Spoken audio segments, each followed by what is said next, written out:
Hey guys, so that little etude there was just kind of another D harmonic minor run, but what's important about it is that we're going to learn how to connect 3 note per string runs or more in between 1 note per string little licks.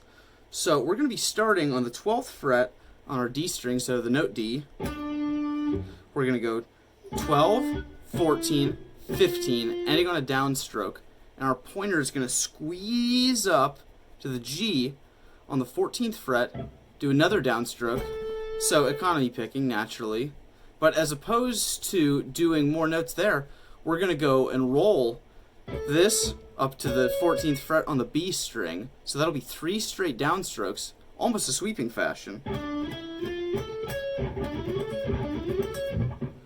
And naturally, since this is a harmonic minor, we're going to be going onto the raised 7th there, onto that 14th fret on the B. Once we get up to do 14, 15, 17, we're going to keep going up on the same string, so that'll be 14, 15, 17, 15, 17, 18, 17, 18, 20, and then up to the E to go to the next octave of what we were doing before to end on that sort of raised 7th again, so it'll be 17, 18, 21. So far we've got down, up, down, down, down, then 15, 17, 15, 17, 18, 17, 18, 20, 17, 18, 21. And note we end on a downstroke here. Normally, I always feel like when I go back down again to do something on a lower string, I always want to start on a downstroke. And that was screwing me up when I was learning this, and then I realized that I had to start on an upstroke the next time and switch up my picking patterns like we talked before. So I'm going to go into more of an alternate feel for just a little bit here. So once we get to the 21st fret, we're going to go all the way back down to the 11th fret on the D string and start with an upstroke. Up, down, up, and then we're going to do a diminished pattern. So that'll be down onto the 12th fret on the G, down onto the 11th fret on the B, and then we're going to stretch, do the 14th fret on the B, then the 15th fret, get up to the 12th fret on the E, and then do a familiar shape, a second inversion, D minor arpeggio, but with your pointer going down from the 13th fret to the 12th fret. So that'll be 17, 12, 15, 14, and then we're going to go down scalar fashion now. We get down to 15 here, 15, 14, 12, 11. Now there's 2 ways you can do that. You can use your pinky to go down to the 15th fret on the D.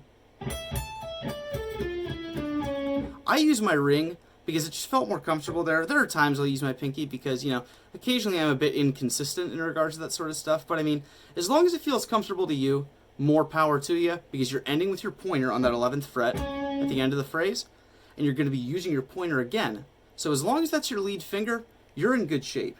So we're going to go down to the 8th fret on the D after that, and do a bit of a pedal point exercise. To be 8, 12, 11, 12, up to the G, 10, 14, 12, 14. Up to the B, repeat the octave of the first phrase, 11, 15, 14, 15. And then finally, up to the high E, 13, 17, 15, 17. And we're going to continue that in a similar fashion in the next part, kind of go up that half step and give it that real cool classical kind of vibe.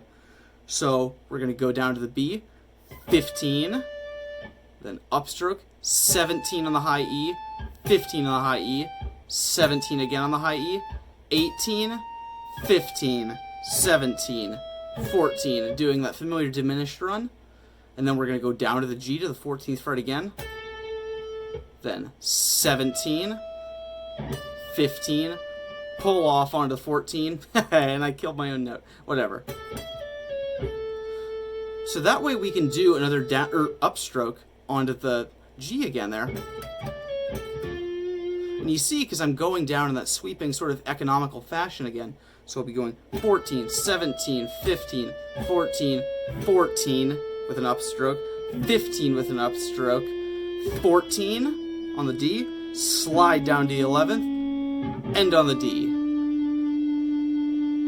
So the whole thing's slow.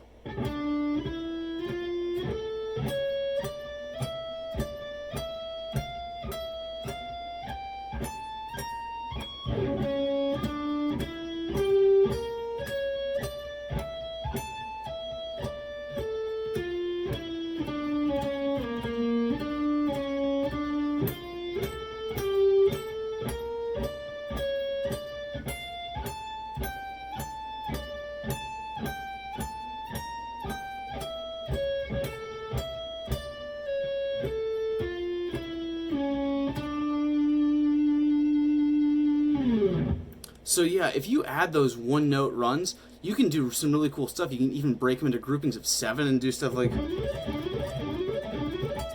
get some really colorful licks in. You know, even doing just like a 12, 14, 15, 14, 14, 15, 17.